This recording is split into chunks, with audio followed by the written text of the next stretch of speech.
Okay, in this lesson, we are going to talk about writing equations of lines given a point and perpendicular to a line. So last lesson we talked about parallel lines. This lesson we're going to learn how to write our equations when our lines are perpendicular. So if you remember what you learned about perpendicular lines, you know that they meet and intersect at a right angle, a 90-degree angle. Just like the corner of your paper makes a 90-degree angle, that's what kind of angle we want our lines to create.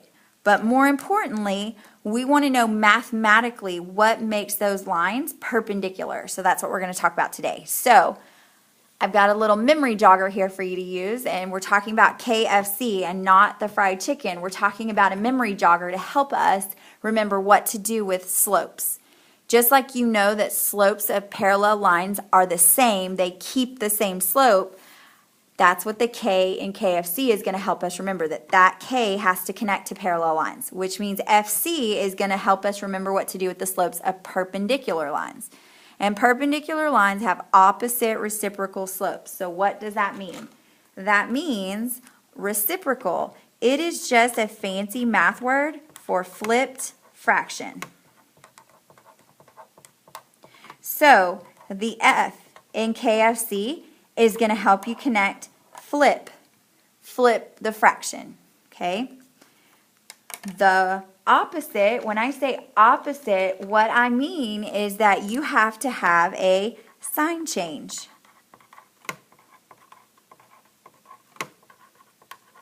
And that's what the C in KFC helps you remember, sign change. So if you have perpendicular lines, you are going to change your slope. You're going to flip your fraction and change your sign from the slope that you find at the very beginning. Everything else that we do is the exact same as parallel lines. So we're going to take our one-ordered pair to find our y-intercept. So we're going to take our input value and we are going to plug it in for x.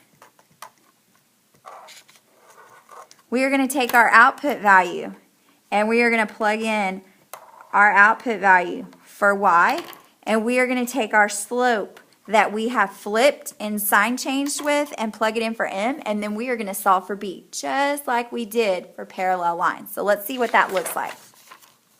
All right, so identify the perpendicular slope. So I want you to be able to identify the slopes from these three equations, and then we're going to practice flip changing to see what that looks like. So I've got this point slope equation here, and my slope is -6/5. So anytime you see perpendicular or parallel, you need to think KFC. K talks about parallel, so we don't need that. Perpendicular, flip change. So I need to flip the fraction and change the sign. Well, what would it look like if I took these two numbers, 6 and 5, and I flipped it? It would look like 5/6. Okay, now I need to change the sign. It's negative, so if it changes from negative, it has to change to a positive. So in my final answer, I have to have the slope of +5/6 in order for these lines to be perpendicular. Let's look at the next one. I've got y is equal to the -8 times x plus 3. So my slope is -8. But I notice that this is not a fraction, so I'm wondering how I flip it. If you remember, whole numbers can be made a fraction by putting them over 1. Now I have something that I can flip change with. So when I flip the 8 and the 1, it's going to make 1/8. And then I now have to change the sign from negative to positive. So my slope in my final answer has to be +1/8, or these two lines are not going to be perpendicular and not meet at a right angle.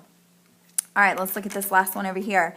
I need to rearrange, so I'm going to have -2y equals 7 minus 3x, and I'm going to divide by -2 all the way across.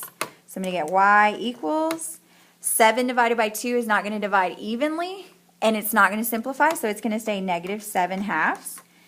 3 divided by 2 is not going to divide evenly, and it's not going to simplify, so I'm going to have plus, because I'm dividing two negatives, plus 3/2 x. And now I need to identify my slope. X marks the slope. My slope is 3/2. And now to make my final answer perpendicular to that graph line, I have to change my slope. So if I flip the 3 and the 2, I'm going to get 2/3. And if I change the sign, it's going to go from positive to negative. So if my final answer does not have a slope of negative 2/3, then these two graph lines will not be perpendicular. All right, let's look at how do I then write the equation